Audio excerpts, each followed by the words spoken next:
Hey guys, welcome to Venpal channel. இன்றைக்கி நம்ம பார்க்க போகிறது டூத் அவல்சன். வாங்க சேனல்.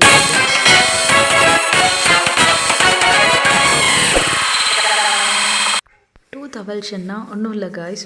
சில்ட்ரன் விளையாடிட்டு இருக்கச்ச அவங்க பல்லு கீழே விழுந்துருச்சு, அடிபட்டு கீழே விழுந்துருச்சுன்னா அதை உடனடியாக எப்படி நம்ம ரீஇம்ப்ளான்ட் பண்ணலாம் அப்படிங்கிறத பற்றி தான் நம்ம இந்த வீடியோக்குள்ளே பார்க்க போகிறோம். இதெல்லாம் தாங்க அந்த ஸ்டெப்ஸு.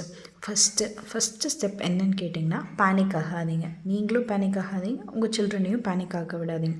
நெக்ஸ்ட்டு நம்ம ப்ளீடிங்கை அரெஸ்ட் பண்ணணும். ஒன்றும் பண்ண வேண்டாம், ஒரு பஞ்சோ இல்லை காஸோ எடுத்து ரத்தம் வர இடத்துல நல்லா அழுத்தி கடிச்சிக்கோங்க. தேர்ட் ஸ்டெப் என்னென்னு பார்த்தீங்கன்னா, அந்த டூத் எங்கேயோ அதை கண்டுபிடிங்க. அதனோட க்ரௌன் பார்ட்டை தான் தொடரணும், ரூட் பார்ட்டை டச் பண்ணக்கூடாது. நெக்ஸ்ட்டு அது குழந்தைங்களோட எச்சில் அவங்கள துப்பி அதிலே போட்டு ஒரு க்ளீன் கண்டெய்னரில் போட்டு வைக்கலாம். அப்படி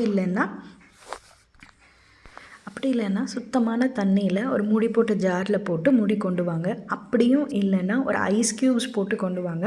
அதெல்லாம் எதுவுமே இல்லைன்னா கோல்ட் மில்கில் போட்டு கொண்டு வந்திங்கன்னா நாங்கள் இந்த மாதிரி திரும்பியும் அந்த பல்லை செட் பண்ணி கொடுப்போம். எந்த அளவுக்கு சேஃபாக பண்ண முடியுமோ அந்த அளவுக்கு சேஃபாக பண்ணுவோம். இந்த எல்லா ப்ரொசீஜருமே நீங்கள் 60 மினிட்ஸ்க்குள்ளே டென்டிஸ்ட் கிட்ட கொடுத்துடணும். அப்போனா தான் இதை ரீஇம்ப்ளான்ட் பண்ண முடியும். இது எல்லாத்தையும் தவிர்க்கிறதுக்கு என்ன பண்ணலான்னு கேட்டிங்கன்னா, பெட்டர் யூஸ் மவுத் கார்ட்ஸ் வைல் சில்ட்ரன் பிளேயிங். இதாங்க பெஸ்ட்டு சொல்யூஷன். என்னங்க இந்த வீடியோ உங்களுக்கு யூஸ்ஃபுல்லாக இருந்துச்சா, பிடிச்சிருந்துச்சா? அப்போ நம்ம சேனலை மறக்காமல் சப்ஸ்கிரைப் பண்ணுங்கள். மேலும் ஒரு நல்ல வீடியோ டிப்ஸோடு உங்களை நான் சந்திக்கிறேன்.